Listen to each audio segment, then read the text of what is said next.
Oke. Bismillahirrahmanirrahim. Assalamualaikum warahmatullahi wabarakatuh. Alhamdulillahirrabbilalamin. Kita panjatkan puji dan syukur kehadirat Allah Subhanahu wa taala bahwa pada bulan Ramadan ini kita masih bisa melaksanakan perkuliahan secara Zoom meeting, secara online dalam mata kuliah Sejarah Indonesia, Masa Kemerdekaan, Demokrasi Liberal dan Terpimpin. Pada hari ini kita akan mendengarkan presentasi dari 5 orang mahasiswa, yaitu 1 dari Cynthia D. Awalin, 2 dari Anissa S. Anjani, 3 dari Nur Aulia, 4 dari Yayang N. Silviana, dan terakhir dari Iis Ristikasari. Masing-masing sudah memilih judul sesuai dengan minatnya sendiri-sendiri. Dan tanpa membuang waktu, saya ingin memberi kesempatan kepada Cynthia D. Awalin untuk presentasi. Silakan, waktunya 5-10 menit mulai dari sekarang.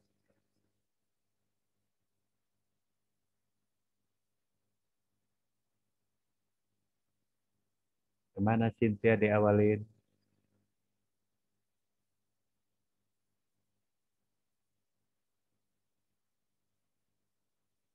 Silakan, suaranya nggak terdengar, suara Anda. Sambil bicara saja. Ya, Assalamualaikum warahmatullahi wabarakatuh. Saya Siti Awalin.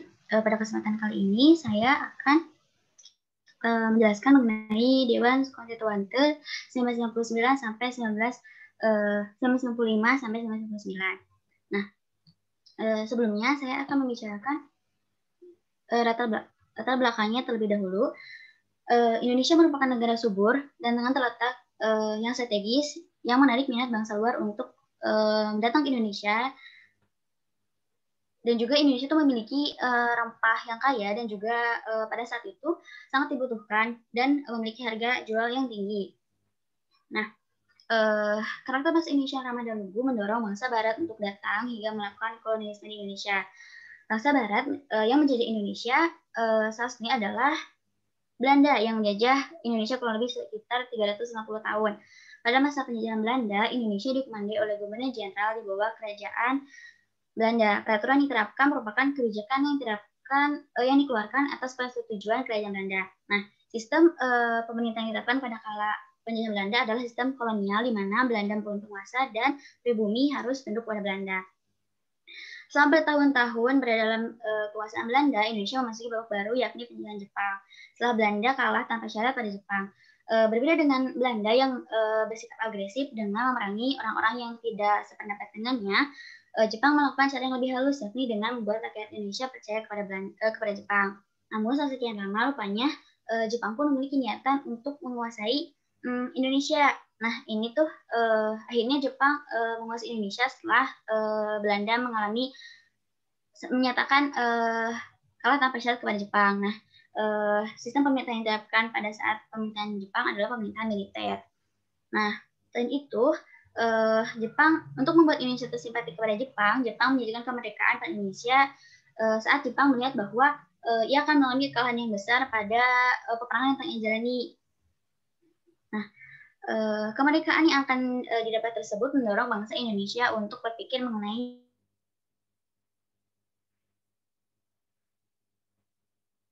Halo Cynthia, suaranya tidak ada.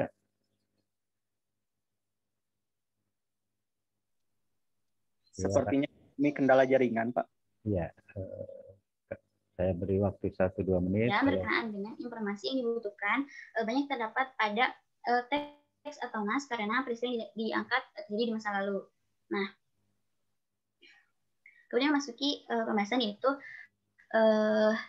janji Jepang mengenai kemerdekaan Indonesia diperkuat Jepang dengan pembentukan BPUPKI atau Badan Penyelidik Usaha Persiapan Kemerdekaan Indonesia dan PPKI atau Panitia Persiapan Kemerdekaan Indonesia. Kedua badan ini mempunyai peran penting dalam pembentukan Konstitusi Indonesia. Seperti yang kita tahu bahwa Konstitusi Indonesia yang digunakan ini adalah Undang-Undang Dasar 1945, di mana undang-undang tersebut dirancang oleh BPUPKI dirancang oleh BPUPKI. Nah, selain konstitusi, BPUPKI juga merumuskan mengenai bentuk negara, wilayah, kewarganegaraan, ekonomi, keuangan, dan pendidikan. Nah, kemudian setelah PPKI mulai bersidang, yaitu salah satunya adalah untuk mengesahkan rancangan undang-undang yang telah ada, rancangan konstitusi yang telah ada, setelah dilakukannya perubahan dalam pembukaan yang semula menuliskan syariat Islam menjadi netral serta menghapus kriteria agama Islam dalam syarat menjadi presiden. Nah, pengesahan ini dilakukan pada tanggal 18 Agustus 1945, sehari setelah peristiwa proklamasi kemerdekaan Indonesia. Nah, PPKI juga selain bertugas untuk mengesahkan undang-undang, ia juga bertugas untuk mempersiapkan kelulusan ketenagaran untuk Indonesia. Nah, setelah menjadi negara yang merdeka, Indonesia harus menghadapi berbagai permasalahan yang datang dari dalam negeri maupun dari luar negeri, seperti pemberontakan yang tujuannya untuk memisahkan diri Indonesia. Ada juga permasalahan di luar, yakni serangan Belanda yang ingin kembali ke Indonesia. Pada awal kemerdekaan Indonesia, konstitusi yang berlaku adalah Undang-Undang 1945, namun berganti menjadi UU Deris setelah bentuk negara Indonesia yang semula republik berubah menjadi serikat sesuai dengan putusan dari Konferensi Meja Bundar yang menangani konflik antara Belanda dan Indonesia. Nah, konstitusi tersebut berganti kembali pada saat Indonesia menerapkan sistem parlementer setelah berhasil mengusir Belanda. Nah, konstitusi Indonesia untuk tahun 1950 sampai 1995, nah ini tuh saat Indonesia masuk ke masa sistem pemerintahan sistem parlementer, merupakan Undang-Undang Dasar sementara 1950. Pada periode tersebut, Indonesia menerapkan sistem parlementer dan pemerintahan dijalankan oleh kabinet. Kabinet tersebut secara berturut-turut adalah Kabinet Nasir, Kabinet Sukiman, Kabinet Wilopo, Kabinet Ali I, Kabinet Burhanuddin Harahap, Kabinet Ali II, dan Kabinet Juanda. Nah, pada pemerintahan Kabinet Burhanuddin Harahap itu tahun 1995, terjadi pemilihan umum yang sebelumnya dirancang oleh Kabinet Wilopo, dipersiapkan oleh Kabinet Ali II, dan baru terlaksana pada masa pemerintahan Kabinet Burhanuddin Harahap. Nah, mungkin untuk pembahasan mengenai pemilu secara rinci sudah dibahas oleh rekan saya di pertemuan sebelumnya ya. Hasil dari pemilu sendiri menetapkan anggota Dewan Konstituante sebanyak 520 kursi dengan jumlah kursi terbanyak diperoleh oleh PNI sebanyak 119 kursi, Masyumi 112 kursi, Nahdlatul Ulama sebanyak 91 kursi, serta PKI sebanyak 80 kursi Dewan Konstituante. Dewan Konstituante sendiri merupakan lembaga perwakilan rakyat yang dibentuk guna membentuk konstitusi baru bagi Indonesia menggantikan undang-undang yang berlaku sebelumnya. Pembentukan Dewan Konstituante sendiri berkenaan dengan diperlukannya konstitusi yang relevan dan mampu menjadi dasar negara sehingga negara berjalan dengan baik dan mampu memberi kesejahteraan bagi masyarakat serta meminimalisir terjadinya kecurangan untuk persoalan kestabilan negara. Konstitusi merupakan keseluruhan dari hukum dasar dalam suatu negara yang mencakup hukum dasar baik yang tertulis maupun yang tidak tertulis untuk membatasi wewenang pejabat pemerintahan dalam mengatur jalannya pemerintahan serta menjamin hak rakyat terpenuhi. Nah, seperti yang telah disinggung sebelumnya bahwa konstitusi Dewan Konstitusi didominasi oleh PNI, Masyumi, Nahdlatul Ulama, dan PKI dengan ketua dasar di PNI yakni Wilopo, wakil ketua yakni Prawoto Mangkusasmito dari Masyumi, Yohanes Lainin dari Parkindo, Fatur Rahman Kafurawi dari NU, Zakirman dari PKI, dan Ratu Aminah Hidayat dari IPI. Komposisi Dewan Konstituante yang beragam dan berasal dari berbagai golongan sehingga terdapat golongan Pancasila, golongan agama, dan golongan sosioekonomi dalam tubuh Dewan Konstituante tersebut. Nah, setelah beberapa tahun Dewan Konstituante tak kunjung melahirkan konstitusi baru. Ini berkenaan dengan perbedaan dalam tubuh Dewan Konstituante sendiri, di mana pihak agama tidak dapat menerima konsepsi dari golongan Pancasila atau dari golongan sosioekonomi, begitupun sebaliknya gitu. Selain itu juga konstitusi dirasa terlalu abstrak sehingga dalam pembahasannya menimbulkan kesulitan. Nah, kemudian ada juga untuk tetap menghasilkan konstitusi itu kemudian ada usulan untuk kembali pada Undang-Undang 1945 hingga dilakukan pemungutan suara, namun tidak memenuhi ketentuan 2/3 suara secara keseluruhan, meskipun mayoritas anggota menyetujui untuk kembali kepada undang-undang. Nah, peristiwa tersebut mendorong anggota yang lain tidak ingin untuk kembali bersidang, gitu ya.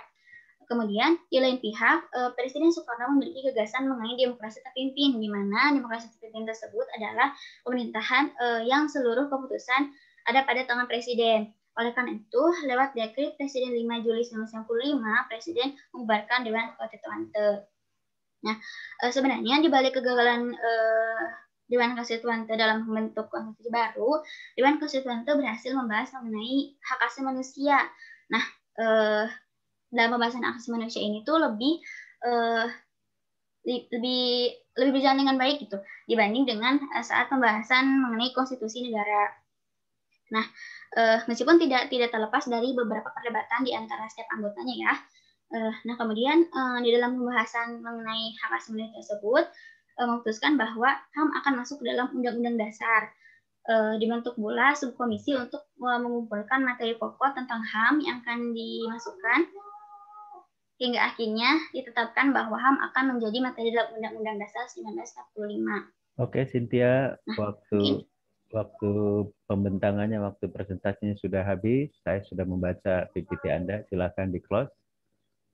Ya, Bapak. Terima kasih. Assalamualaikum. Waalaikumsalam warahmatullahi wabarakatuh.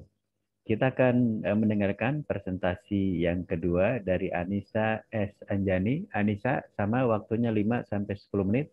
Silahkan presentasi mulai dari sekarang. Baik, Assalamualaikum warahmatullahi wabarakatuh. Di sini saya akan menjelaskan mengenai Dekret Presiden 5 Juli 1959. Sebentar, Pak. Maaf, sebentar, Pak.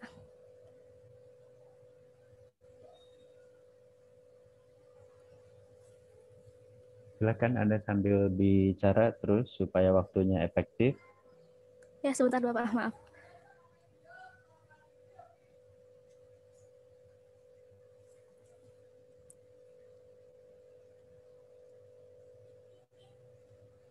Oke, yang lain supaya mempersiapkan diri dengan baik ya.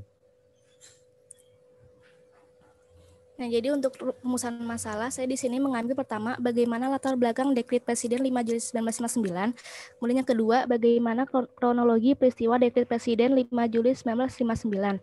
Kemudian metode penelitian yang saya gunakan yaitu dengan menggunakan studi pustaka, yaitu dengan membuahkan data dari buku-buku ataupun bahan-bahan tertulis serta referensi-referensi yang relevan dengan penelitian yang sedang saya lakukan. Selanjutnya yaitu latar belakang Dekret Presiden 5 Juli 1959. Jadi berawal dari kehidupan politik pada saat itu yang lebih sering berganti-ganti kabinet serta persaingan politik yang semakin menajam yang kemudian berdampak pada kegagalan Dewan Konstituante dalam menyusun Undang-Undang Dasar hingga pada akhirnya kembali lagi ke Undang-Undang Dasar 1945.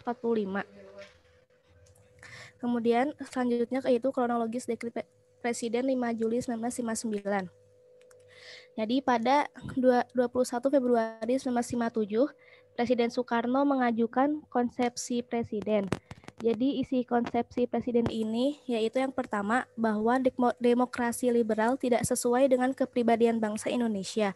Oleh karena itu harus diganti dengan demokrasi terpimpin. Yang kedua, dibentuk kabinet gotong royong yang terdiri dari wakil-wakil semua partai termasuk PKI ditambah golongan fungsional yaitu Golkar. Kemudian yang ketiga, dibentuknya Dewan Nasional yang beranggotakan wakil-wakil semua partai dari golongan fungsional dalam masyarakat. Namun konsepsi presiden tersebut banyak yang menolak. Alasannya yaitu konsepsi presiden tersebut terdapat hak yang mengubah tata negara secara radikal pada Dewan Konstituante. Kemudian alasan yang lain yaitu secara prinsipal partai-partai menolak konsepsi presiden karena PKI diikutsertakan dalam pemerintahan. Selanjutnya pada 22 April 1959 di hadapan Dewan Konstituante Presiden Soekarno mengajukan kembali untuk kembali ke UUD 1945. Yang selanjutnya pada 30 Mei 1959 diadakan 3 kali pemungutan suara. Di sini seperti yang dibahas sebelumnya, memang hasilnya lebih banyak yang memilih kembali untuk ke 1945, namun vote-nya tidak mencapai 2/3 suara. Kemudian selanjutnya pada tanggal 1 sampai 2 Juni 1959, pengambilan suara kembali diadakan, tetapi gagal menghasilkan keputusan. Kemudian esoknya pada 3 Juni 1959, setelah 3 kali pengambilan suara gagal, konstituante mengadakan reses atau istirahat. yang pada akhirnya istirahat ini ternyata dilakukan dalam waktu yang lama, yang sehingga pada akhirnya pada 5 Juli 1959 berdasarkan keputusan Presiden Republik Indonesia nomor 75 tahun 1959, Presiden pun mengeluarkan Dekret Presiden 5 Juli 1959 yang isinya yaitu 1. Pembubaran Badan Konstituante, yang kedua tidak berlakunya Undang UUD 1950 dan berlakunya kembali UUD 1945. Ketiga, membentuk MPRS dan DPAS. Mendukung dekret ini yaitu ada dari Mahkamah Agung, kemudian dari DPR, yang ketiga dari pihak KSAD, dan keempat yaitu dari berbagai golongan masyarakat. Yang terakhir dari kesimpulan, jadi selama 3 tahun partai-partai yang tergabung dalam Dewan Konstituante hanya berdebat, tidak menentu dan tidak menghasilkan apa-apa. Maksudnya di sini itu tidak dapat merumuskan undang-undang dasar baru. Yang selanjutnya, Dewan Konstituante tidak juga mengambil keputusan untuk kembali kepada Undang-Undang Dasar 1945, yang pada akhirnya Presiden pun harus mengeluarkan Dekret Presiden 5 Juli 1959. Sekian presentasi dari saya. Wassalamualaikum warahmatullahi wabarakatuh. Waalaikumsalam warahmatullahi wabarakatuh. Oke, kita akan mendengarkan, silakan di close share screen-nya. Kita akan mendengarkan presentasi dari Nur Aulia. Nur Aulia, sama waktunya 5 sampai 10 menit. Silahkan mulai dari sekarang. Baik, Assalamualaikum warahmatullahi wabarakatuh. Pada kesempatan kali ini saya akan membahas tentang kebijakan politik dalam negeri pada masa demokrasi terpimpin tahun 1959 sampai 1965. Ini kebalik ya, mohon maaf. Metode penelitian yang saya gunakan yaitu Sri Pustaka. Lalu rumusan masalah yang pertama, bagaimana latar belakang lahirnya demokrasi terpimpin. Yang kedua, bagaimana kebijakan politik dalam negeri masa demokrasi terpimpin. Yang ketiga, bagaimana bentuk penyimpangan kebijakan politik pada masa demokrasi terpimpin. Pembahasan yang pertama, faktor yang melatar belakangi lahirnya demokrasi terpimpin. Yang pertama, kegagalan Badan Konstituante dalam menyusun Undang-Undang Dasar baru. Yang kedua, munculnya gagasan demokrasi terpimpin berawal dari keprihatinan terhadap sering terjadinya pergantian kabinet tanpa bisa menyelesaikan program kerjanya. Yang ketiga, Presiden Soekarno melihat dan menilai bahwa sistem parlementer yang dipraktekkan dan diterapkan di Indonesia sebagai sesuatu yang tidak baik atau tidak sesuai gitu.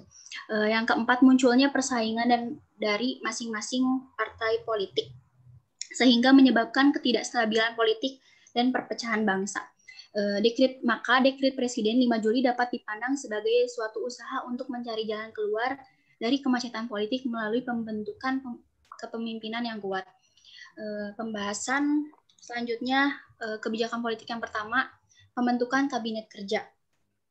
5 hari setelah Dekret Presiden, Kabinet Karya dibubarkan lalu diganti dengan Kabinet Kerja pada 10 Juli 1959.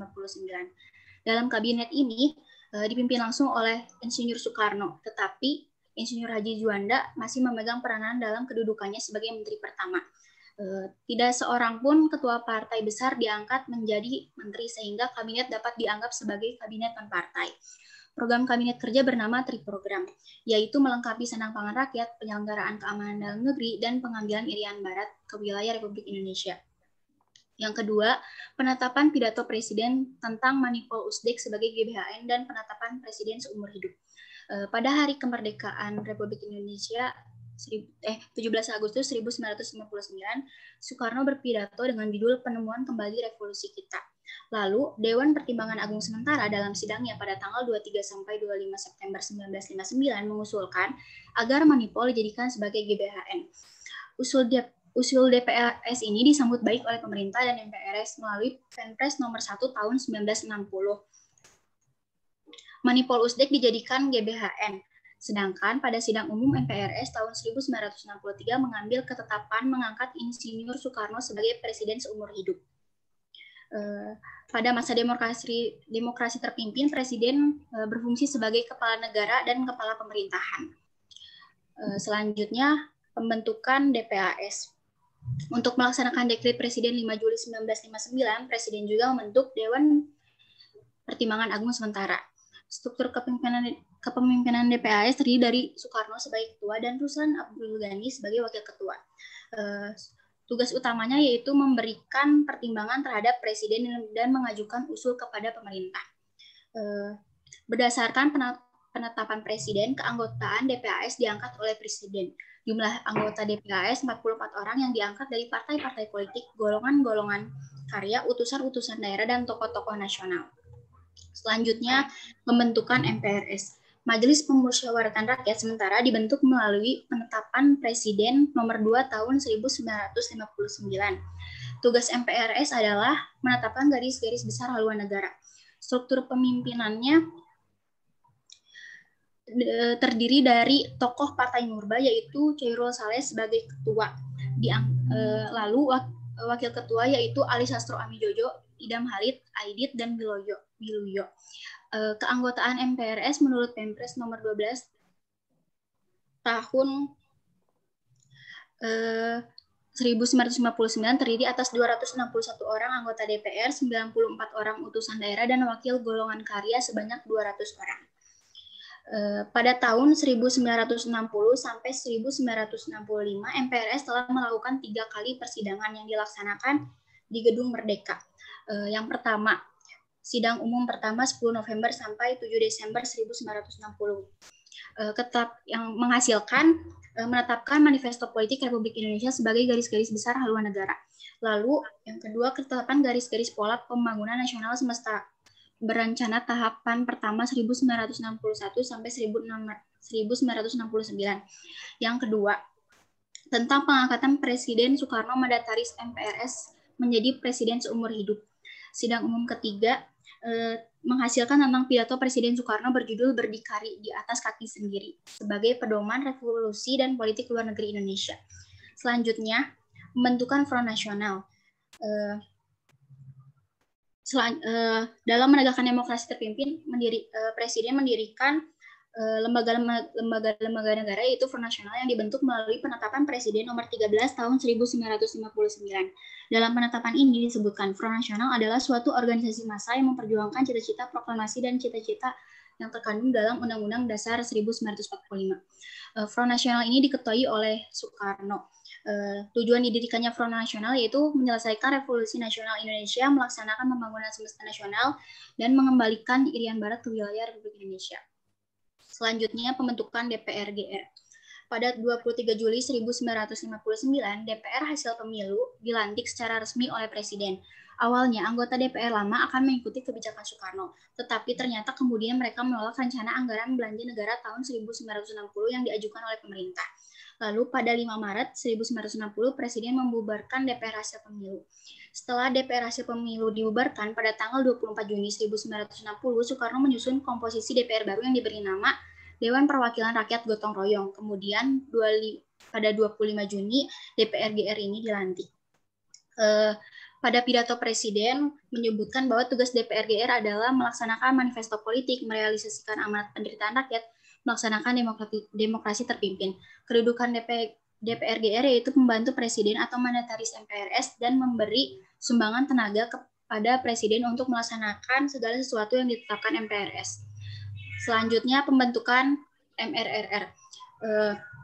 Presiden membentuk MRRR atau Musyawarah Pembantu Pimpinan Revolusi berdasarkan penetapan Presiden nomor 4 tahun 1962. MRRR beserta stafnya merupakan badan pembantu pemimpin besar revolusi dalam mengambil kebijakan khusus dan darurat untuk menyelesaikan revolusi. Keanggotaan MRRR terdiri dari jumlah menteri yang mewakili MPRS dan DPR-GR. Lalu selanjutnya penyederhanaan partai politik. Penyederhanaan partai politik merupakan agenda yang penting bagi Soekarno karena sistem multipartai dianggap merupakan model demokrasi barat yang tidak sesuai dengan kepribadian bangsa Indonesia. Pemerintah menerapkan penetapan Presiden nomor 7 tahun 1959 tentang syarat-syarat penyederhanaan partai. Yang pertama, menerima dan membela Konstitusi 1945 dan Pancasila. Yang kedua, menggunakan cara-cara damai dan demokrasi untuk mewujudkan cita-cita politiknya. Yang ketiga, partai politik setidaknya memiliki cabang di seperempat wilayah Indonesia. Yang keempat, Presiden berhak menyelidiki administrasi dan keuangan partai. Yang kelima, Presiden berhak membubarkan partai yang terindikasi berusaha mendorong politik pemerintah dan mendukung pemberontakan. Lalu pada tanggal 17 Agustus 1960, pemerintah membubarkan Masyumi dan PSI berdasarkan keputusan Presiden nomor 200 tahun 1960. Jadi hingga 1961 pemerintah hanya mengakui 9 partai politik, yaitu PKI, Partai Murba, Partai Katolik, PSII, PNI, NU, IPKI, Perti, dan Partindo. Selanjutnya, bentuk penyimpangan kebijakan politik dalam negeri pada masa demokrasi terpimpin. Yang pertama, pengangkatan presiden seumur hidup. Undang-Undang Dasar 1945 membuka kesempatan bagi seorang presiden untuk bertahan selama sekurang-kurangnya 5 tahun. Akan tetapi ketetapan MPRS yang mengangkat IR Soekarno sebagai presiden seumur hidup telah membatalkan pembatasan waktu 5 tahun ini. Undang-Undang Dasar memungkinkan seorang presiden untuk dipilih kembali yang ditentukan oleh Undang-Undang Dasar. Yang kedua, proses pembentukan DPAS. Lembaga ini anggotanya ditunjuk dan diketuai oleh presiden. Padahal tugas utama DPAS untuk memberikan pertimbangan terhadap presiden dan mengajukan usul kepada pemerintah, dan padahal pemerintah dipegang sepenuhnya oleh presiden. Yang kedua, pembubaran DPR hasil pemilu. Indikasi lain dari ketidakpatuhan Soekarno terhadap Undang-Undang Dasar 1945 adalah ketika Soekarno membubarkan DPR pilihan rakyat pada tanggal 20 Maret 1960. Pembubaran itu menunjukkan Soekarno melanggar Undang-Undang Dasar 1945. Oke, Nur Aulia, waktu presentasinya sudah habis. Silakan di-close share screen-nya. Terima kasih. Oke, kita akan mendengarkan presentasi yang keempat dari Yayang and Silviana. Silakan Yayang, waktunya 5-10 menit. Mulai dari sekarang. Ya. Yang pertama adalah kok udah ada ininya sih, Pak? Oh, ini biasanya. Ya, maaf semuanya. Ya, yang mau saya bahas di sini adalah sekarang dampak PP nomor 10 tahun 1959 pada demokrasi terpimpin era Soekarno. Rumusan masalahnya yang pertama adalah apa latar belakang tercetusnya Peraturan Presiden nomor 10 tahun 1959. Yang kedua adalah apa dampak tercetusnya Peraturan Presiden nomor 10 tahun 1959. Dan yang ketiga adalah bagaimana berakhirnya Peraturan Presiden nomor 10 tahun 1959. Metode penelitian yang saya gunakan adalah studi pustaka atau studi literatur yang dimana akan menggali fakta mengenai Peraturan Presiden nomor 10 tahun 1959 era Presiden Soekarno. Latar belakangnya yang pertama adalah, jadi setelah Indonesia merdeka pada tahun 45 ini, rakyat Indonesia mengalami euforia karena merdeka gitu setelah sekian lama dijajah dan merebut banyak perusahaan asing gitu, yang bisa disebut sebagai sentimen anti Belanda. Salah satu perusahaan yang direbut adalah perusahaan kapal milik Belanda, yaitu Royal Packet Navigation Company. Lalu ya gitu, jadi direbut gitu. Yang kedua adalah, tapi setelah beberapa waktu pemerintah Indonesia ini udah euforia merdeka, menyadari bahwa banyak sekali SDM Indonesia yang nggak terlatih dan berpengalaman terlalu sedikit gitu. Jadi kaum pribumi ini nggak memiliki, selain apa SDM-nya tidak bagus, juga nggak memiliki modal yang kuat gitu. Jadi hampir nggak mungkin bersaing dengan pengusaha asing gitu, kayak pengusaha Arab, pengusaha India, apalagi pengusaha Tionghoa gitu. Karena ya terlalu lama dijajah, jadi modal terus wawasan juga tidak mumpuni gitu. Nah, akhirnya sebagai perlintasan keluar, ditandatanganilah persetujuan konferensi meja bundar nih di Den Haag, Belanda. Intinya, pemerintah akan mengembalikan semua perusahaan asing yang udah diambil alih kepada pemiliknya. Jadi Indonesia kan tadi tuh sempat merebut perusahaan-perusahaan asing setelah merdeka seperti Royal Packet Navigation Company. Tapi di konferensi Den Haag ini, Indonesia sepakat nih untuk mengembalikan perusahaan-perusahaan yang udah dia rebut nih. Sebagai gantinya itu apa gitu? Indonesia minta gantinya dong gitu, nggak mau rugi. Nah, gantinya adalah orang Indonesia, pemerintahannya diberi hak untuk mengeluarkan peraturan gitu yang melindungi kebutuhan nasionalnya dan golongan ekonomi lemah. Seperti sudah diketahui bahwa SDM Indonesia itu kurang untuk bersaing gitu. Jadi dikeluarkanlah peraturan PP itu, PP nomor 10 tahun 1959. Nah, pada awalnya PP ini tuh dikeluarkan oleh Menteri Kesejahteraan Juanda. Lalu pada tanggal 19 Maret 1956, pada Kongres Importir Nasional Seluruh Indonesia di Surabaya, Asad Datuk Mudo, jadi dia ini mantan pejabat Presiden Republik Indonesia, dia itu berorasi gitu bahwa orang-orang Cina udah bersikap monopolistis dalam perdagangannya dengan enggak membuka perlintasan bagi penduduk pribumi untuk ikut jualan gitu. Jadi pribumi ini tuh merasa bahwa dimanipulatif gitu ya karena SDM-nya kurang bagus gitu. Jadi mulai merasa ingin bangkit lah gitu. Karena kan negaranya sudah merdeka, kalau bisa perekonomiannya juga mandiri gitu. Lalu diamati dari fakta yang terjadi di lapangan pada era 1950-an, hampir semua toko di Indonesia itu dimilikinya sama pengusaha keturunan Tionghoa atau pengusaha-pengusaha asing lainnya gitu. Nah, si pidato Asad Datuk Mudo ini menjadi gerakan awal pribumisasi atau asimilasi gitulah, yang dinilai berpengaruh pada gerakan anti Cina selanjutnya sampai 98 yang ada kerusuhan itu. Nah, PP nomor 10 ini dimaksudkan untuk menyehatkan perekonomian nasional tadinya gitu. Bukan untuk sentimen rasisme, tapi untuk melindungi para UMKM yang SDM-nya itu kurang mumpuni gitu. Jadi untuk melindungi pengusaha dalam negeri gitu biar bisa bersaing. Namun sayangnya menimbulkan ketegangan diplomatik selang dengan orang Tionghoa keturunan dan Tionghoa yang ada di Tiongkok juga gitu.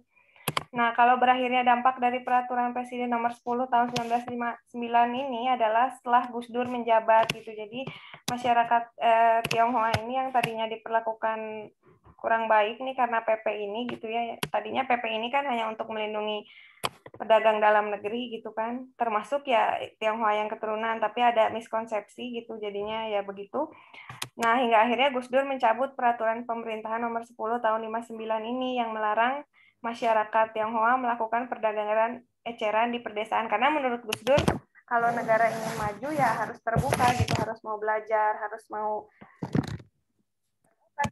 terbuka dengan rendah hati kita belajar gitu, menerima kekurangan, diperbaiki, baru kita bisa maju gitu menurut Gus Dur itu. Jadi bukan dengan cara begini gitu bersaingnya yang sehat. Akhirnya Gus Dur menghapuskan PP ini gitu. Nah, ini daftar pustaka yang saya pakai untuk presentasi saya ini. Sekian, terima kasih.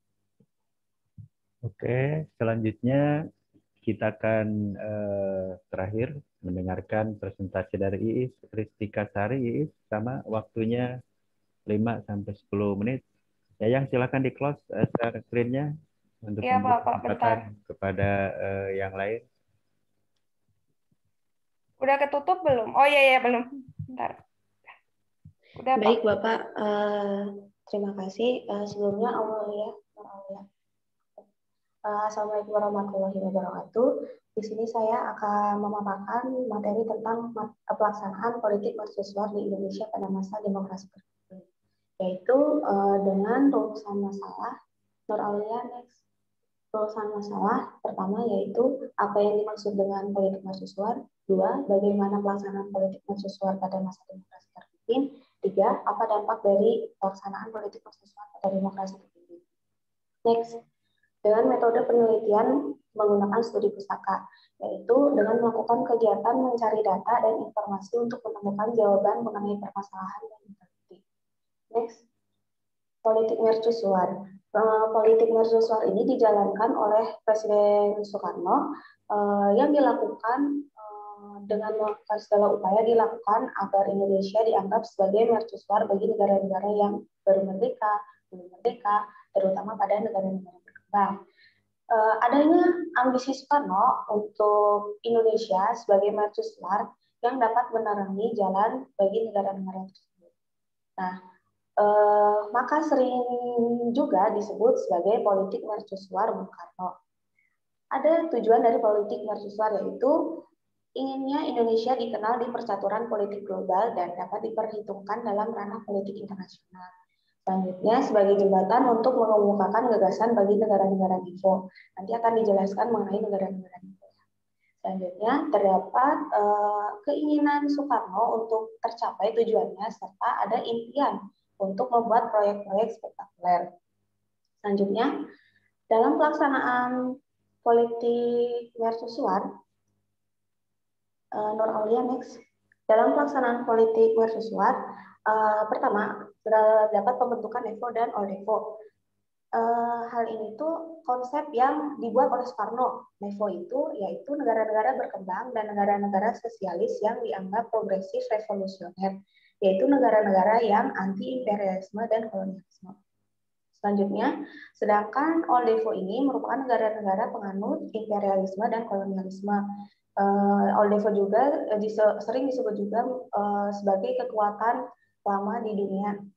Lalu OLDEVO ini beranggotakan negara-negara yang mapan namun berideologi kapitalis.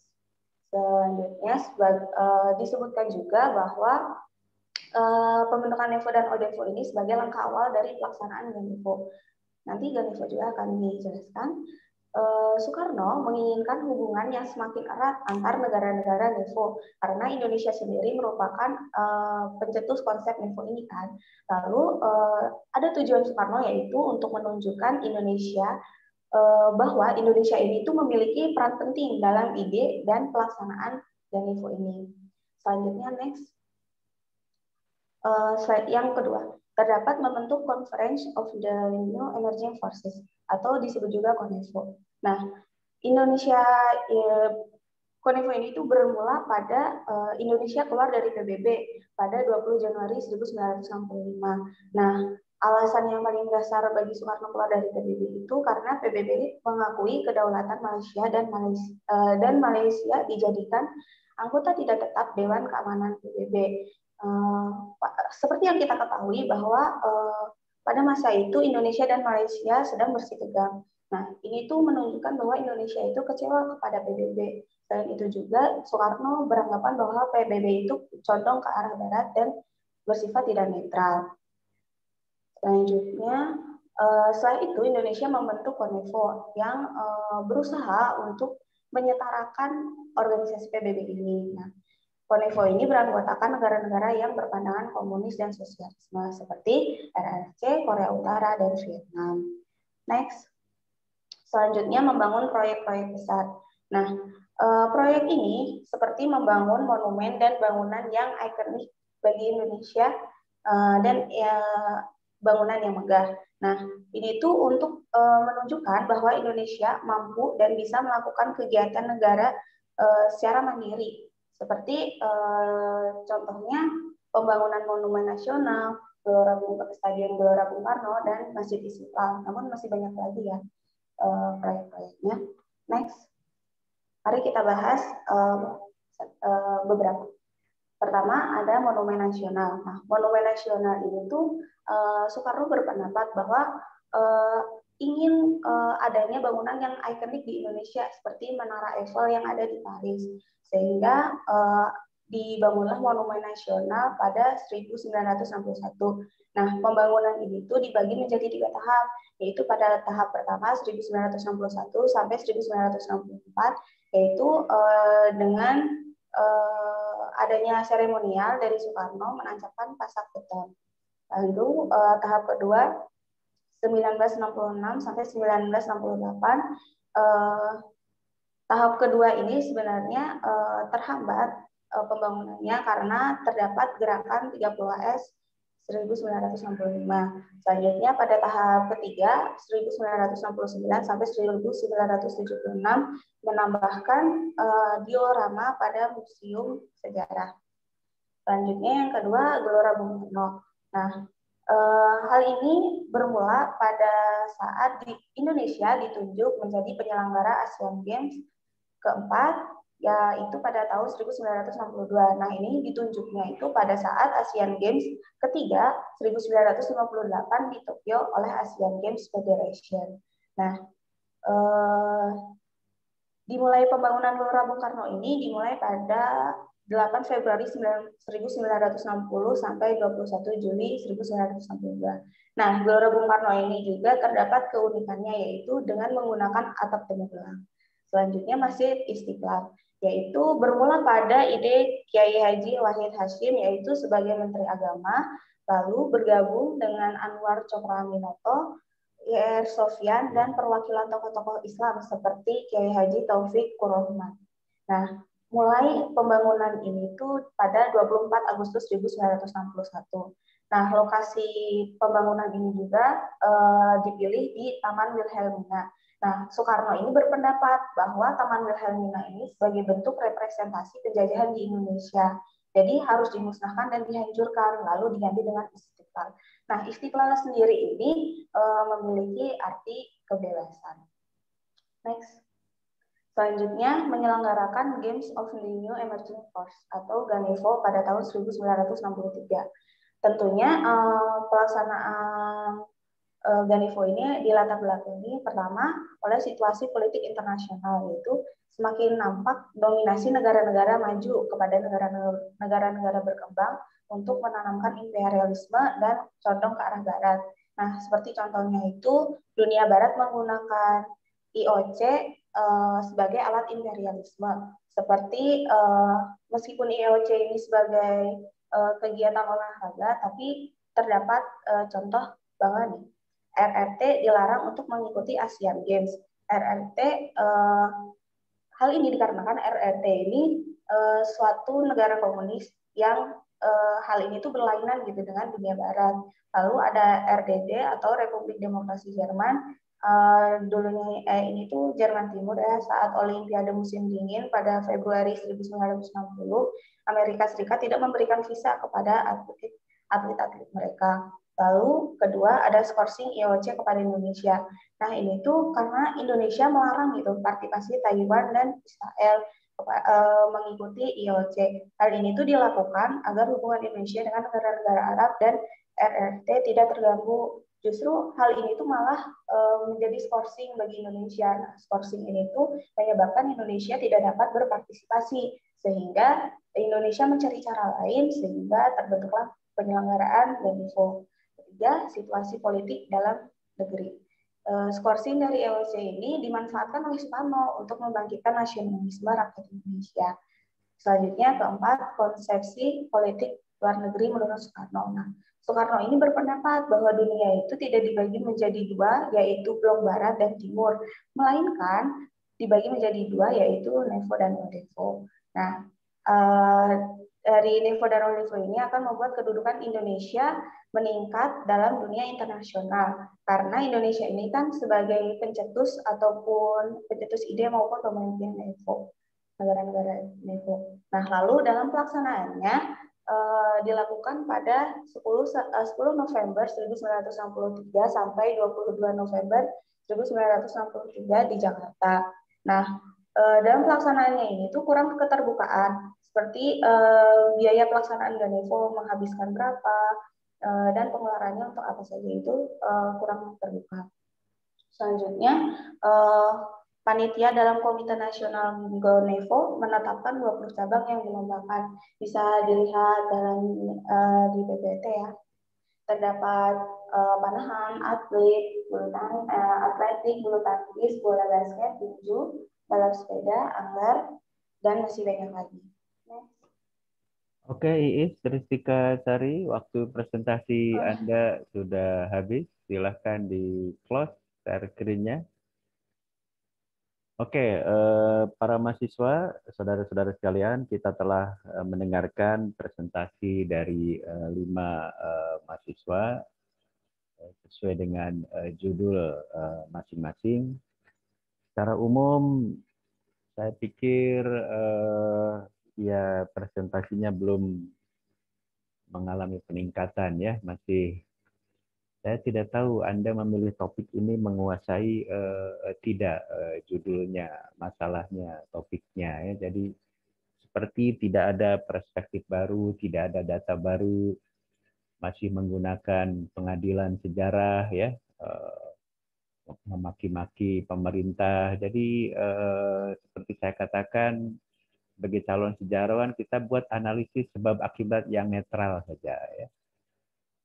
Ini berulang kali saya katakan, termasuk dalam PPT juga saya berulang kali mengatakan kalau judul buku, nama jurnal itu harus cetak miring. Jadi Anda kelihatan sembrono dan tidak mendengarkan omongan dosen ya. Jadi saya ngasih saran-saran tidur semua ya, mungkin meninggalkan Zoom meeting ini. Jadi malah tambah menurun presentasi pada hari ini, PPT-nya buruk ya, cara penulisan daftar pustakanya nggak benar. Jadi sayang sekali karena Anda tidak memperhatikan saran-saran saya dalam presentasi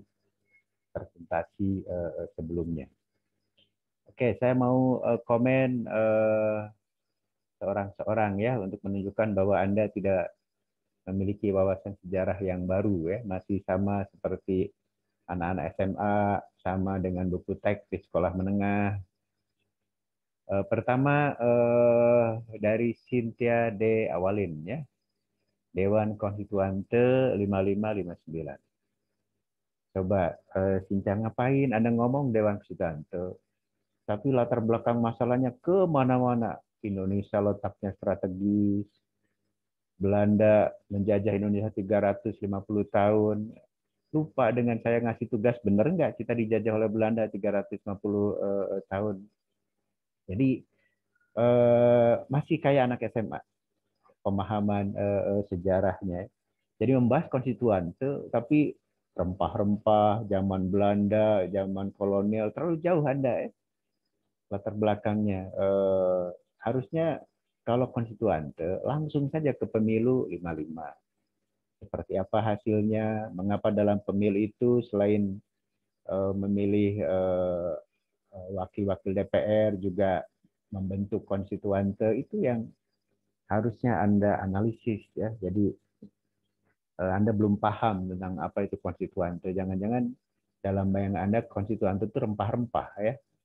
Atau Indonesia banyak dicari oleh negara-negara lain karena ada konstituante. Itu jadi jaka sembung, jadi tidak nyambung ya karena pembahasannya kemana-mana. Juga nampak pengadilan sejarah. Jadi Anda jelas sekali tidak membaca studi tentang konstituante. Anda bilang konstituante ini gagal, konstituante ini tidak berhasil membentuk undang-undang yang dasar yang baru sehingga dibubarkan. Kalau Anda membaca bukunya Adnan Buyung Nasution, disertasinya Ahmad Syed Ma'arif, bagaimana perbincangan di konstitusi itu begitu demokratis. Sudah 90% mau jadi undang-undang dasar yang baru itu. Tinggal satu saja memperdebatkan dasar negara Pancasila. Yaitu apakah dasar negaranya mau tetap Pancasila tanpa agama atau Islam. Karena golongan Islam memandang ini orang-orang nasionalis, orang-orang komunis ini ingin menjadikan negara Indonesia ini sebagai negara sekuler yang ekstrim. Itu yang jadi tinggal masalah dasar negara saja, batang tubuh undang-undang dasarnya sudah 90%. Keburu dibubarkan oleh presiden. Dan Anda juga tidak menjelaskan mengapa presiden harus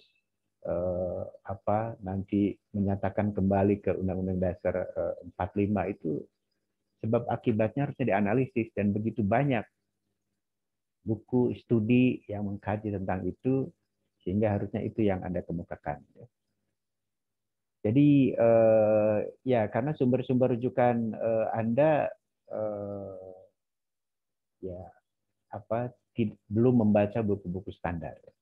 Jadi kalau demokrasi liberal, demokrasi terpimpin itu mesti baca bukunya Herbert Said seperti saya bilang. Ini generasi milenial tapi mencarinya melalui internet seperti Anda hidup zaman agraris, ya. Kalah oleh saya yang hidup pada zaman agraris, orang kampung. Jadi suruh baca berkali-kali buku standar Herbert Said, Daniel S. Lev, enggak juga. Suruh menulis bibliografi dengan betul, salah juga. Jadi tidur semua Anda ini ya, atau meninggalkan ruang Zoom meeting, tidak memperhatikan apa yang dikuliahkan oleh dosen. Suruh baca juga karya standar SNI, Sejarah Indonesia, atau IDAS, Indonesia dalam Arus Sejarah, tidak juga. Ngomongin Soekarno, ngomongin Nasution sebagai pimpinan tentara, ngomongin pimpinan komunis, tidak membaca biografinya. Orang Indonesia ini sekarang beruntung para sejarawan, tokoh-tokohnya mau menuliskan biografi atau autobiografinya. Walaupun subjektif, tapi syarat dengan banyak informasi yang bisa kita dapatkan mengenai fakta-fakta sejarah dari biografi mereka. Dan hujah, mereka punya hujah. Mengapa Soekarno ingin kembali ke Undang-Undang 45? Mengapa orang seperti Natsir harus bergabung dengan PRRI? Mengapa Nasution sebagai pimpinan tentara mendukung keinginan Presiden untuk kembali ke Undang-Undang 45? Itu bisa kita kemukakan dan bisa memberikan perspektif baru. Tidak membaca monoton sambil nggak jelas sebab akibatnya ya.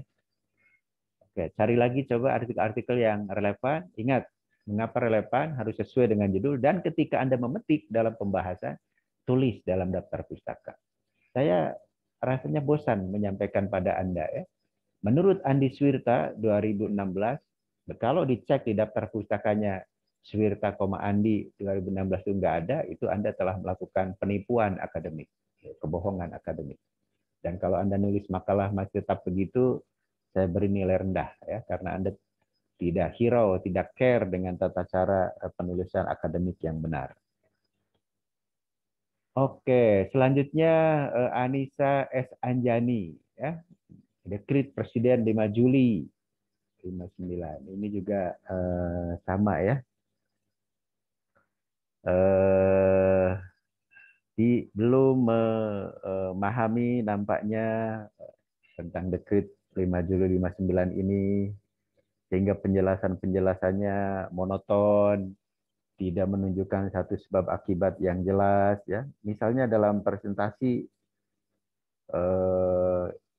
coba harusnya kan Anda jelaskan mengapa PKI kok ditolak untuk masuk dalam pemerintahan. Padahal kan dia pemenang pemilu 55. Jadi harusnya PNI, Masumi, NU, PKI ya sebagai pemenang pemilu 4 besar harus bersama-sama membentuk pemerintahan. Tapi kenapa ditolak, itu yang Anda tidak jelaskan.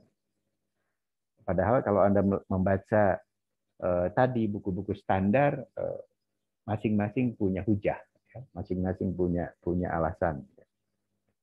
Jadi dekret lebih-lebih tadi konstituante tidak menghasilkan apa-apa. Jadi Anda kelihatan sekali tidak membaca disertasinya Adnan Buyung Nasution, tidak membaca disertasinya Ahmad Syafi'i Ma'arif. Sudah diterbitkan loh disertasi mereka yang bagus ini ya. Jadi kalau masa sejarah nggak tahu dan belum baca, memang kurang piknik ya, ditertawakan oleh mahasiswa jurusan lain yang bukan jurusan sejarah.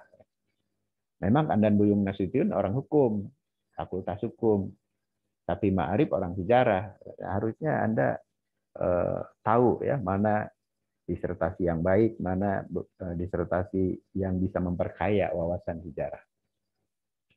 Jadi ketika membahas dekret Presiden 5 Juli 59, Anda tidak paham ya bahwa ini adalah keinginan Soekarno yang juga didukung oleh TNI Angkatan Darat. Harusnya Anda ajukan satu pertanyaan, mengapa Soekarno tidak senang dengan sistem demokrasi liberal? Mengapa Soekarno ingin kembali ke Undang-Undang Dasar 1945?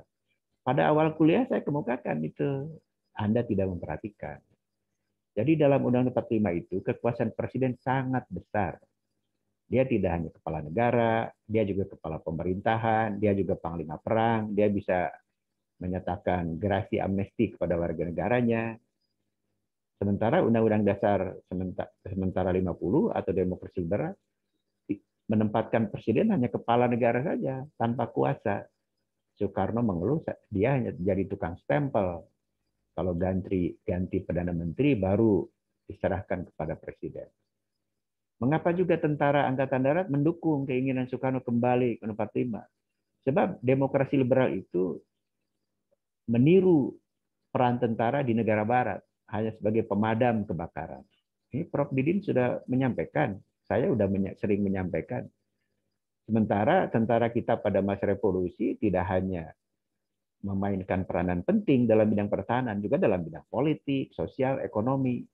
Jadi demokrasi liberal yang tidak memberi peluang kepada tentara tentu tidak disenangi. Undang-Undang Dasar 45 ada peluang.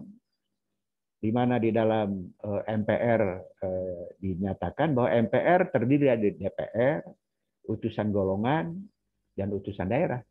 Jadi tentara melihat, nah ini ada utusan golongan, ada utusan daerah, peluang bagi tentara untuk masuk ke MPR sebagai badan legislatif negara. Itu yang tidak Anda pahami.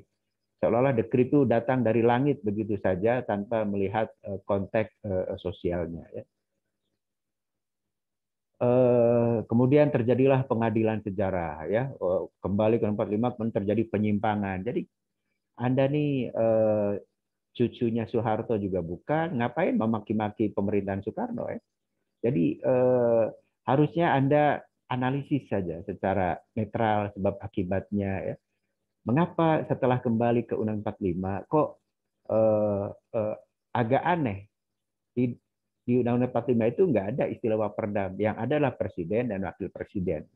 Tapi kenapa pemerintahannya dipimpin oleh Waperdam atau menteri pertama seperti Juanda tadi? Mengapa Soekarno tidak ada wakil presiden hingga kejatuhannya 1966-68? Itu yang harus dianalisis tanpa harus menyalahkan Soekarno menyimpang dari Undang-Undang 45. Soekarno punya hujah, punya alasan, ya, mengapa sampai dia tidak punya wakil presiden. Mungkin tidak ada orang yang sekaliber Muhammad Hatta sehingga Soekarno membiarkan posisi wakil presiden kosong. Termasuk juga mengapa tidak ada pemilu selama demokrasi terpimpin. Soekarno lebih mengajukan konsepsi presiden dan politik nasakom. Semuanya diberi nama gotong royong. Udah DPR-nya gotong royong, DPA-nya, MPR, segala macamnya dengan satu politik nasakom. Cukup diwakili oleh golongan nasionalis, golongan agama, golongan komunis, golongan nasionalisnya nanti diwakili oleh PNI, golongan agamanya diwakili oleh NU karena Masuminya menolak dan akhirnya dibubarkan oleh pemerintah. Komnya diwakili oleh PKI. Itu tidak Anda analisis, ya, malah terus-menerus menyatakan penyimpangan, termasuk menuduh konstituen gagal. Tadi saya bilang 90%, bahkan kata Prawoto Mangku Sasmito, wakil dari Masumi, tinggal ketok palu saja kalau sidang paripurna itu konstituante sudah berhasil menyusun undang-undang dasar yang baru. Memang undang-undang dasar yang barunya adalah undang-undang dasar yang bernapaskan sistem demokrasi liberal. Yang tentu Soekarno Angkatan Darat sangat tidak senang dengan undang-undang dasar baru yang akan dihasilkan oleh konstituante karena presiden kekuasaannya sangat terbatas. Dia hanya kepala negara saja.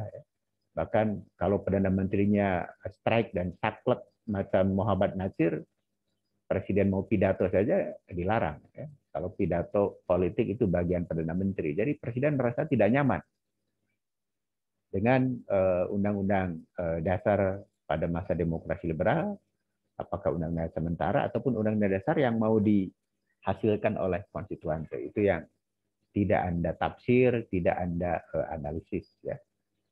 PPT-nya membuat rujukannya, Anda tidur, ya, tidak, atau mungkin juga meninggalkan Zoom meeting, disuruhnya judul buku dicetak miring, nama jurnal cetak miring, tidak juga. Jadi seperti anak SMA nggak ngerti tata cara penulisan karya ilmiah. Ya.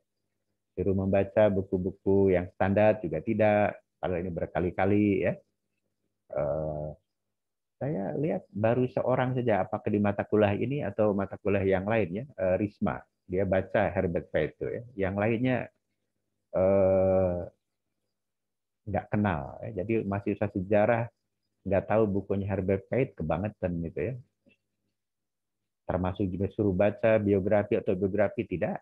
Jadi menunjukkan Anda ini copy paste. Mungkin juga PPT Anda tuh menciplak PPT orang lain, ya, nggak mau berpikir, nggak mau membaca. Sebab saya berkali-kali baca biografi tokoh-tokoh yang Anda bicarakan. Sebab Soekarno sudah ada biografinya, Muhammad Hatta sudah ada, Nasution sudah ada, DN Aidit sendiri sudah ada yang mengkaji, tidak Anda manfaatkan. Ya. Kalau ngomongin PKI, ngomongin Angkatan Darat, ngomongin Presiden, tapi cenah yang kata orang lain nggak jelas sumbernya. Ya. Jadi Coba cari lagi artikel yang relevan. Ingat, relevan tuh kalau Anda mengutip dalam pembahasan, dituliskan dalam daftar pustaka. Ini saya sering sekali. Dan kalau nanti Anda hasil akhir mata kuliah ini, mengapa nilai saya jelek, Pak? Ya, nulis makalahnya seperti anak SMA. Suruh nulis judul dicetak miring, tidak. Ya. Mengutip sumber dalam analisis dan pembahasan tidak dicantumkan dalam daftar pustaka, itu penipuan secara akademik, ya. Oke, berikutnya Nur Aulia.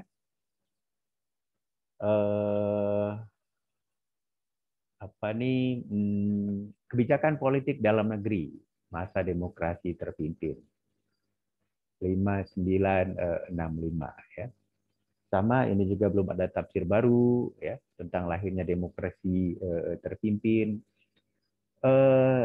Saya heran, saya sendiri sebagai orang yang lahir 1920-an sering men-searching judul-judul buku yang baru, studi-studi sejarah yang baru. Ya.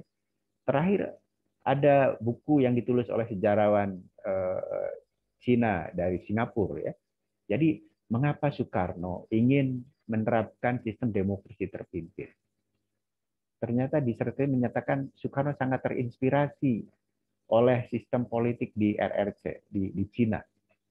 Di mana di Cina nggak ada pemilu. Kalau tuh ada pemilu, ya hanya diikuti oleh satu partai politik, partai komunis Cina. Itu yang kemudian Anda bisa kaitkan mengapa kemudian Soekarno ingin menyederhanakan partai-partai politik. Bahkan Soekarno bilang, mari kita kubur partai-partai politik yang ada. Sebab partai politik itu bagi Soekarno menjengkelkan. Ya, bertengkar saja, jatuh bangun kabinet. Sementara di Cina, negeri besar, rakyatnya banyak, sistem politiknya dikelola oleh orang-orang komunis, tapi sangat tertib, sangat modern, sangat dinamis. Itu yang Soekarno sangat terinspirasi dalam kunjungannya ke Cina, dan dia ingin sistem politik di Indonesia menggunakan sistem politik yang menurut dia yang paling cocok adalah sistem demokrasi terpimpin. Dan Soekarno punya pijakan, punya landasan. Sebab Soekarno bilang dalam Pancasila, sila keempat, bunyinya jelas. Kerakyatan yang dipimpin. Jadi sistem demokrasi terpimpin itu bukannya tanpa hujah, bukannya tanpa alasan. Ya. Itu yang Anda tidak kemukakan, tapi kemana-mana. Ya. Termasuk ketika membahas Juanda. Ada dua deklarasi penting pada masa Juanda itu yang nanti setelah Juanda meninggal tahun 1962, sayang tidak diteruskan, padahal sangat brilian. Satu dekon, deklarasi ekonomi, yang menghendaki, kata Juanda, kita sudah merdeka, harus fokus pada pembangunan ekonomi. Jangan terus-terusan pada pembangunan politik. Nanti kita bisa ketinggalan dari negara lain. Itu ide yang sangat brilian yang baru bisa dilaksanakan pada zaman Orde Baru, ya. Sehingga Indonesia menjadi maju, menjadi modern. Yang keduanya deklarasi Juanda, itu sangat kritikal, sangat penting, ya. Di mana wilayah laut, daratan Indonesia disatukan dan begitu luas. Yang para sejarawan maritim bilang, ada 3 peristiwa penting dalam sejarah Indonesia modern itu, dalam rangka mempersatukan bangsa Indonesia. 1, Sumpah Pemuda, kita menyatakan 1 bahasa, 1 tanah air, 1 bangsa. Yang kedua, 17 Agustus 1945, di mana kita merdeka menjadi 1 bangsa. Yang ketiganya deklarasi Juanda, kita punya tanah air yang 1. Di mana lautan bukanlah memisahkan, tapi menyatukan atau menghubungkan pulau-pulau yang ada di kita. Itu yang tidak Anda analisis, padahal harusnya bagi satu kebijakan politik dalam negeri pada masa demokrasi sangat penting. Juanda, Anda hanya menyebut menteri utama saja. Mungkin juga tidak tahu bahwa Juanda itu orang Sunda, ya. Mungkin pikirnya Anda Juanda pasti orang Medan ini, ya. Jadi menunjukkan Anda wawasan sejarahnya masih terbatas, ya. Anda tidak menyinggung, ada menyebut, tapi tidak menyinggung secara mendalam di analisis bahwa Trikora, Dwikora itu penting.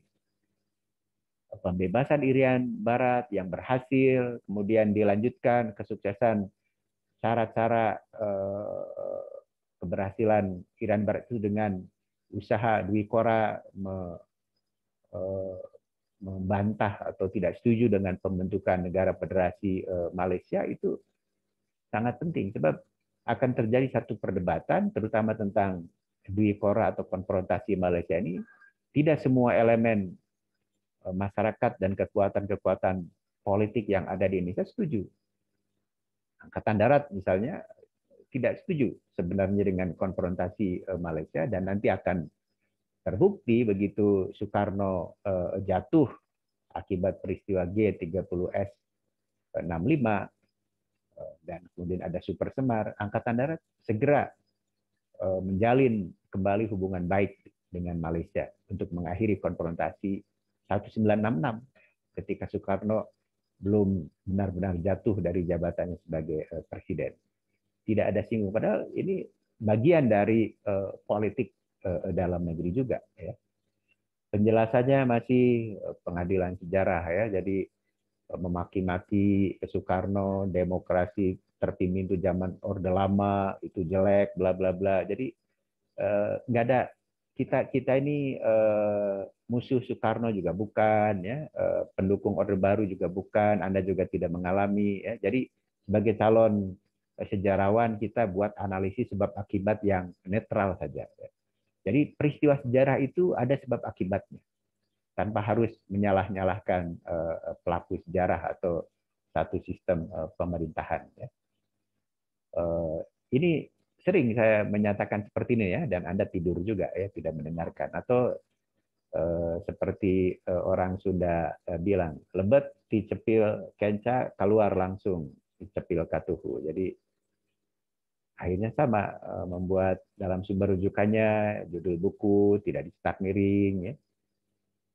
Rujukannya ya cukuplah, ya, banyak, tapi saya lihat nggak ada satupun yang dirujuk dalam pembahasan, jadi kesannya seperti aksesoris, seperti pajangan. Nanti kalau dalam makalah daftar pustakanya banyak tapi nggak ada satupun yang dirujuk, ya itu sama dengan bohong, ya, sama dengan sok pamer seolah-olah banyak rujukan tapi tidak dianalisis, tidak digunakan. Itu tetap tidak dapat nilai, ya.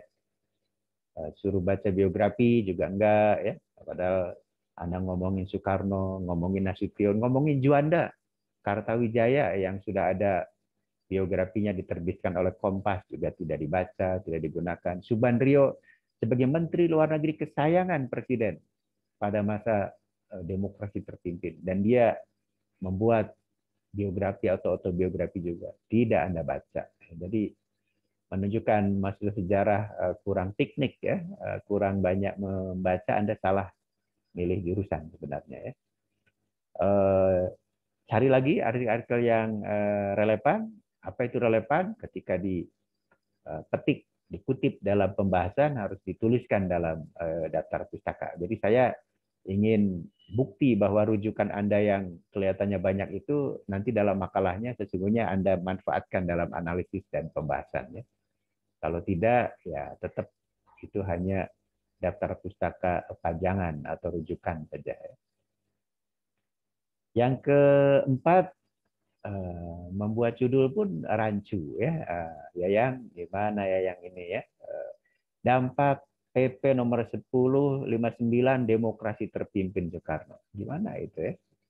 Jadi kalau dibaca oleh anak SMA yang sedang belajar bahasa Indonesia, oh ini Bu Guru ini gimana judulnya aja nggak nyambung Bu Guru. Harusnya tambahlah pada masa gitu, ya. Di dampak PP nomor 10/19 pada masa demokrasi terpimpin Soekarno. Itu cantik. Ini dampak PP nomor 10/19 demokrasi terpimpin apa nih? Jadi menunjukkan tidak hanya kurang piknik, mungkin Anda membuatnya dengan sistem SKS, ya, sistem kebut semalam. Jadi kelihatan sekali PPT-nya, judulnya pun tidak cantik, ya.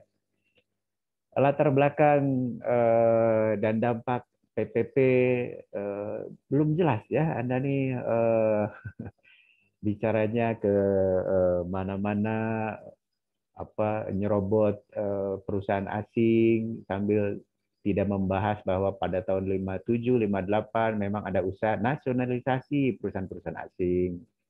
Itu seharusnya dianalisis, dan PP10 ini kurang ada kaitannya sebenarnya dengan nasionalisasi perusahaan asing, tapi lebih pada yang tidak Anda analisis, ya, cita-cita program benteng yang dimukakan oleh Menteri Ekonomi Perdagangan Sumitro Djadikusumo.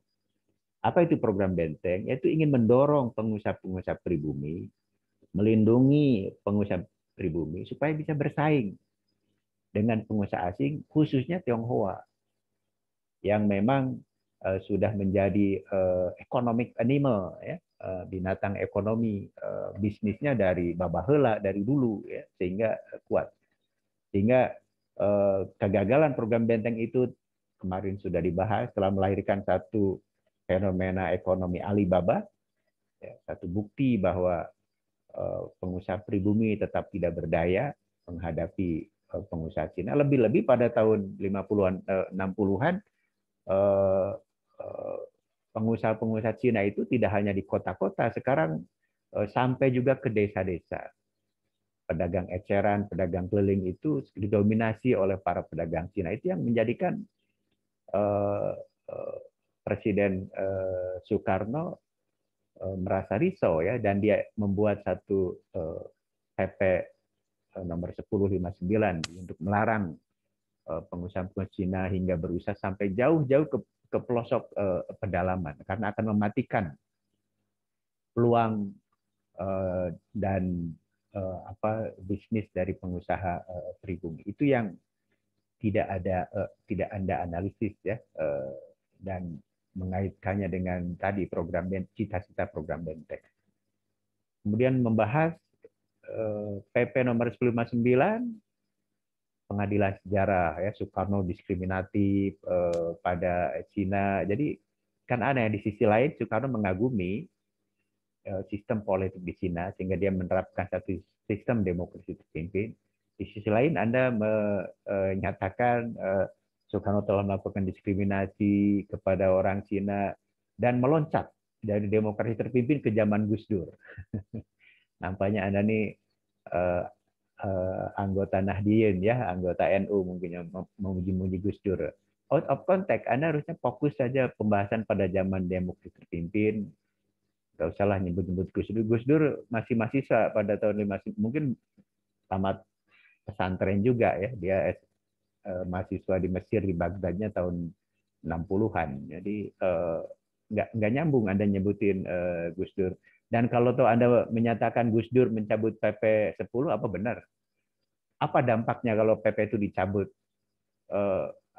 Mungkin pedagang-pedagang Cina eceran hingga sampai ke kampung-kampung lagi, tapi kan tidak. Jadi ini menunjukkan bahwa pembahasan yang Anda lakukan itu ada agak out of context. Harusnya fokus saja pada apa dampak PP nomor 1059 pada masa demokrasi terpimpin itu bagi kehidupan pengusaha pribumi dalam kerangka supaya bisa bersaing secara sehat dengan pengusaha-pengusaha asing, khususnya pengusaha Cina, sehingga fenomena Alibaba tidak terjadi, program benteng bisa dilaksanakan dengan baik, munculnya golongan kelas menengah Indonesia yang akan membawa perubahan, kemajuan, dan sebagainya. Itu yang sepatutnya Anda analisis, ya. Sama juga tidur juga, ya.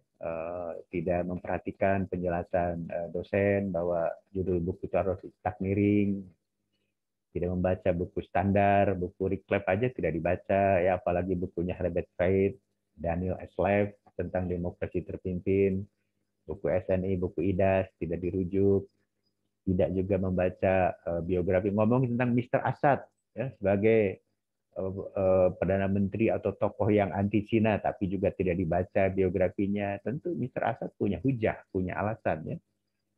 Tidak membaca Nasution sebagai pimpinan Angkatan Darat, tidak membaca Soekarno sendiri, apakah autobiografinya yang ditulis oleh Cindy Adams atau biografinya yang komprehensif yang ditulis oleh ilmuwan politik dari Australia, John Delancey, ya. Soekarno political biography. Soekarno sebuah biografi politik, sangat komprehensif, sangat bagus. Saya membaca biografi Soekarno dari John Delancey waktu mahasiswa. Jadi waktu saya mahasiswa, saya banyak baca, kalau saya mengajukan pertanyaan atau berpendapat, dosennya malah nggak bisa menjawab. Jadi itu yang saya belum temukan pada mahasiswa saya sekarang. Umumnya copy paste, meresume saja hasil-hasil artikel orang lain, ya, tidak ada usaha untuk membaca lebih jauh tentang sumber-sumber rujukan yang standar. Ya. Harus cari lagi artikel-artikel dalam jurnal ilmiah yang relevan dan nanti dirujuk, tidak hanya jadi pajangan. Ya.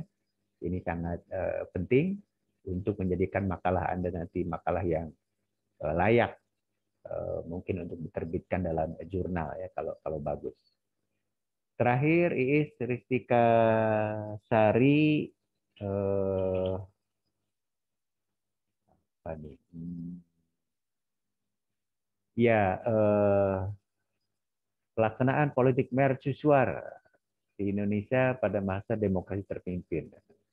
Ini penjelasannya ya lupa ya, bahwa kalau orang sejarah itu perlu waktu lah ya. Jadi kalau Anda politik mercusuar demokrasi terpimpin tentu tidak dimulai dari 59. Mercusuar itu harusnya jelaskan dari mulai kapan itu. Sampai kapan. Ya. Jadi itu yang kalau seperti ini, seperti saya bilang, ini seperti mahasiswa ilmu politik judulnya, ya, belum mahasiswa sejarah. Jadi kapan itu pelaksanaan politik mercusuar itu harusnya dijelaskan di dalam judul, dicantumkan dalam judul. Ya. Penjelasannya masih menggunakan pengadilan sejarah. Ya. Politik mercusuar itu hebat tapi menyimpang dari Undang-Undang 45, membawa ketidakbaikan dan seterusnya. Jadi kita mesti analisis saja, ya, mengapa Soekarno ingin membangun monumen nasional, mengapa monumen nasional bentuknya seperti lingga seperti itu, mengapa Soekarno ingin membangun masjid yang besar, megah dan terbesar di Asia Tenggara, mengapa namanya Istiqlal, tidak dianalisis. Ya. Anda pikir Istiqlal itu apa artinya? Ya? Jadi Istiqlal itu merdeka. Ya. Jadi itu yang harusnya Anda tanpa harus memaki-maki kebijakan politik Soekarno. Ya. Nanti Anda malu sendiri. Ya.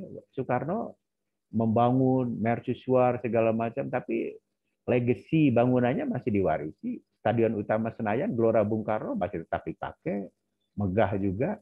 Gedung DPR MPR masih kita pakai juga, Monasnya masih dipakai juga, jadi kebanggaan kita. Jadi ngapain menyalah-nyalahkan politik mercusuarnya Soekarno, sementara kita sendiri memakainya, meneruskannya. Itu yang pentingnya orang sejarah menganalisis sebab akibat itu dengan netral, dengan objektif saja, tanpa harus tendensius, ya, tanpa harus subjektif.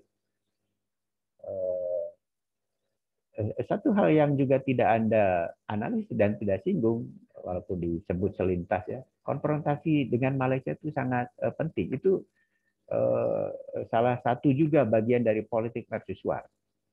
Jadi kalau Anda mendengarkan pidatonya Soekarno ingin menunjukkan bahwa Indonesia negara yang hebat, laksana mercusuar bagi negara-negara berkembang di dunia lainnya.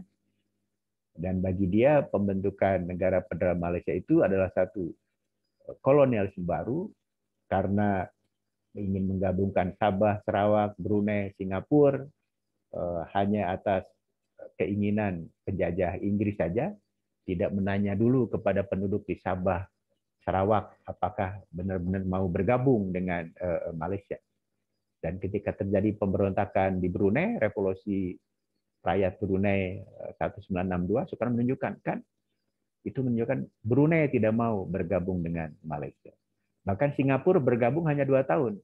63 bergabung dengan Malaysia, 1965 keluar, merdeka. Jadi Soekarno memandang memang pembentukan Malaysia ini satu, dalam kata-kata dia, proyek Nekolin. Karena ini perancangan atau politik globalnya Inggris untuk kepentingan ekonomi, kepentingan pertahanan dan sebagainya. Itu dari sisi Soekarno dan Indonesia. Tentu Anda kalau menganalisis boleh juga menggunakan hujahnya dari sisi pimpinan politik Malaysia. Jadi tentu bagi Tunku Abdul Rahman Putra, bagi Malaysia, sikap politik Soekarno yang seperti itu terlalu mencampuri urusan dalam negeri negara lain, ya. Jadi apakah rakyat Sabah, Sarawak mau bergabung atau tidak, itu adalah bekas jajahan Inggris. Jadi tidak usah Indonesia ikut terlalu mendalam. Kata Malaysia, toh waktu Indonesia mengadakan PEPRA, penentuan pendapat rakyat di masyarakat Irian juga, Malaysia tidak ikut campur, ya.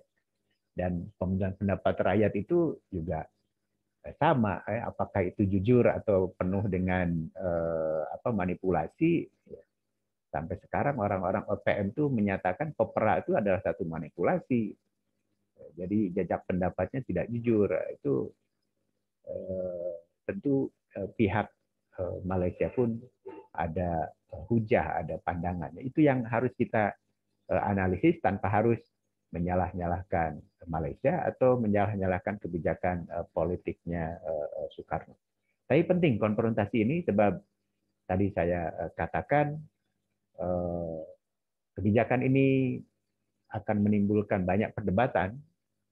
Tentara sendiri di depan Soekarno setuju, tapi di belakangnya dia berusaha mensabotase.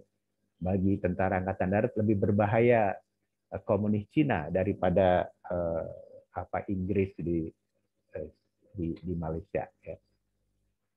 Itu yang nanti akan menimbulkan gerakan 30 September, pimpinan-pimpinan tentara diculik oleh barisan pengawalnya Soekarno, tapi akhirnya merupakan awal dari kejatuhan Presiden Soekarno akibat peristiwa berdarah itu, dan nanti konfrontasi pun ditamatkan. Ya.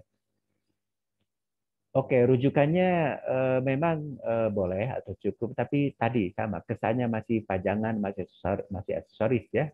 Belum apa buktinya, ya rujukan banyak, tapi pembahasannya nggak ada sesuatu yang baru, biasa-biasa saja, nggak ada tafsir yang baru. Itu yang kesannya masih seperti aksesoris, masih pajangan. Coba nanti dalam membuat makalah lengkapnya dibunyikan sumber yang banyak itu supaya analisisnya lebih menarik, ya, lebih komprehensif. Biografi, autobiografi belum dimanfaatkan. Apakah dari Soekarno? Tadi saya bilang menteri kesayangan presiden, ya, pada zaman demokrasi Trinity, Subandrio, tidak Anda gunakan, ya. Kalau ini dicari pada masa Orde Baru, ya, biografinya Subandrio itu dia merasa sebagai korban politik sebab dia diajukan ke Mahmilub, ya. Bahkan diejek oleh mahasiswa yang pro Orde Baru sebagai Durno atau anjing Peking karena orientasi politiknya yang sangat pro kepada RRC. Nyebutnya RRC, ya, bukan RRT. Jadi ada RRC Republik Rakyat Cina, RRT Republik Rakyat, T-nya apa? Jadi T-nya itu TJ, dulu kan Cina tuh TJ, Cina, huruf-huruf lama lah, ya. Oke, cari lagi artikel-artikel dalam jurnal ilmiah yang relevan, dan kemudian jangan lupa itu dituliskan dalam daftar pustaka. Jadi saya pikir saya selama 14 kali pertemuan, walaupun presentasi ini adalah latihan akademik, ya, bagi para mahasiswa untuk presentasi, untuk menyampaikan hasil bacaan, tapi saya melihat Anda masih belum ada peningkatan, ya. Jadi coba judul yang Anda pilih itu jelas itu pilihan Anda, harusnya sudah sangat Anda kuasai. Mungkin juga kalau sumbernya banyak dan Anda baca akan memberikan satu analisis baru, satu pandangan baru, ya. Tidak seperti yang biasa-biasa saja atau bahkan kerap menggunakan pengadilan sejarah, ya. Jadi perspektif yang hitam putih itu harus sudah mulai ditinggalkan. Nanti kalau Anda presentasi masih memaki-maki pemerintah, baik yang dalam periode tertentu, nanti Anda dianggapnya sebagai politisi, bukan lagi sebagai calon akademisi, ya. Jadi dalam sejarah itu selalu ada kausalitas, sebab akibat, yang sebab akibatnya tiap tokoh sejarah itu punya alasan, punya hujah, ya. Jadi Mengapa Soekarno harus membubarkan Konstituante? Dia punya alasan. Tanpa harus, oh Soekarno otoriter, Soekarno tidak demokratis. Ya, itu tuduhan lawan politik Soekarno. Kita nggak usah ikut-ikutan. Ya. Tapi mari kita pahami hujahnya, alasannya Soekarno. Dan kalau kita telisik hujahnya, rasional juga, wajar juga. Sebab bagi Soekarno, Konstituante itu akan melahirkan satu undang-undang dasar baru yang tetap napasnya demokrasi liberal, tidak akan memberi peluang kepada presiden dengan kekuasaan yang besar, sebagaimana nampak dalam Undang-Undang Dasar 1945. Yang berlaku beberapa bulan saja pada masa revolusi. Agustus, September, Oktober, November. November sudah diubah menjadi sistem parlementer dengan Sultan Syahrir sebagai Perdana Menteri yang pertama. Jadi kalau orang sejarah atau mahasiswa sejarah itu analisisnya harus beda dan komprehensif ya dari mahasiswa atau orang yang tidak belajar sejarah. Gitu.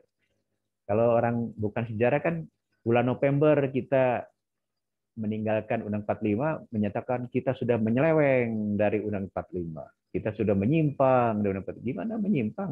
Undang-Undang 45 buatan Jepang itu nggak populer pada masa revolusi. Jadi ada hujah, ada alasan juga. Ya.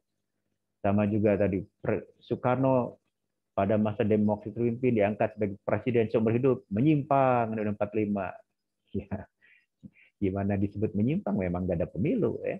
Itu pertanyaannya mengapa pada zaman demokrasi terpimpin nggak ada pemilu? Mengapa MPRS yang dipimpin oleh Heru Saleh harus mengangkat Soekarno sebagai presiden seumur hidup? Itu kalau Anda baca biografinya Heru Saleh, baca juga biografinya Soekarno, ada hujah, ada alasan. Jadi seperti tadi saya katakan, Soekarno sangat kagum dengan sistem kepemimpinan di RRC Cina yang stabil, yang kuat, ya. Dan supaya presidennya tidak gonta-ganti seperti zaman demokrasi liberal, di mana Perdana Menteri hanya 1 tahun, 2 tahun, kata pimpinan MPRS, harus tetapkan Soekarno menjadi presiden selamanya. Itu satu hujah yang rasional. Tidak harus menyatakan Heru Saleh menyimpang, dan 45 Soekarno mengkhianati dekrit. Itu Anda telah menjadi lawan-lawan politiknya Soekarno, ya. Padahal kita ini calon sejarawan. Ya. Nanti kalau ada anak yang kritis di sekolah, apa bedanya Soekarno sebagai presiden seumur hidup tahun 60-an dengan Soeharto sebagai presiden 5 tahun, nyicil juga, ngeridit juga, seumur hidup juga. Nah, itu kelebatan Anda. Ya. Jadi Orde Baru yang ingin kembali ke Undang-Undang 45 secara murni dan konsekuen, akhirnya jadi presiden nyicil juga 5 tahun, kalau tidak diberhentikan oleh gerakan reformasi mungkin terus juga seumur hidup. Nah, itu kalau kita perspektifnya hitam putih akan kerepotan sendiri hujah kita. Jadi kita harus analisis secara netral, secara akademik saja ya, sebab akibat dalam sejarah itu supaya enak.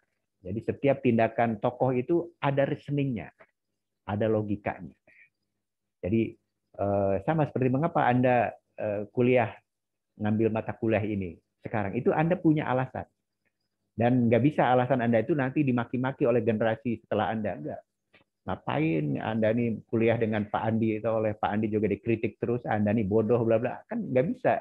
Generasi setelah ini akan menilai, menjudgment kita, menghakimi kita sebagai orang yang tidak rasional. Kita punya hujah, punya alasan yang rasional mengapa harus ngambil mata kuliah ini. Jadi